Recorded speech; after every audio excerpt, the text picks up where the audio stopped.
هەفتەهەشت پێشەرکاری لە هەڵبژاردننی دەنگدانی تایبەتدا تۆمار کراوە و دەنگدانیش لە سەروی سەدا هەفتایە بەپێی ئەو تۆمارانەی کە هاوپەیمانەتی تۆڕ و ڕێکخراوە نیشتیمانیەکانی تایبەت بە بواری هەڵبژاردن کە چاودێری پرۆسی هەڵبژاردننی دەنگدانی تایبەت دەکەن و 964یش وەک دەستگایەکی میدیایی سپۆنسەری ئەم تۆڕەیە تا کاتژمێر 12 هەفتاهەشت پێشەرکاریان لە سەرجەم بنکە وێزەکانی دەنگدانی تایبەتدا لە ڕێگەی 600 چاودێرەوە تۆمار کردووە.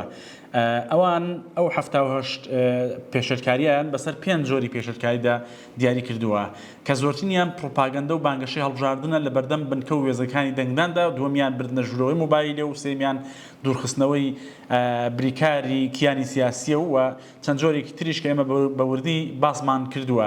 جگە لەوەش تا کاتژمێر 12 بەپێی داتای کۆمیسیۆن دەنگدان لە سەروی سەدا هەفتایە. آخر دەنگدان چۆن زۆر نابێ.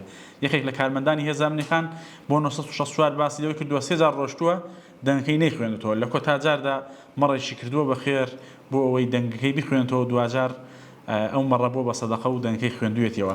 ئێمە لە 964 بەوردی ئەم بابەتانەمان بۆ داناوەن دەتوانم سەردانی بکەن و زانیاری ورد لەبارەی دەنگدانەکەەوە وەربگرن. 3 جار پەنجەمۆرم کرد و پەنجەمۆرەکەم نەیخوێند و دوایەوە حیوانێکم کرد لە ڕێی خوا مۆلی پێغەمبەر شکر خوێندی و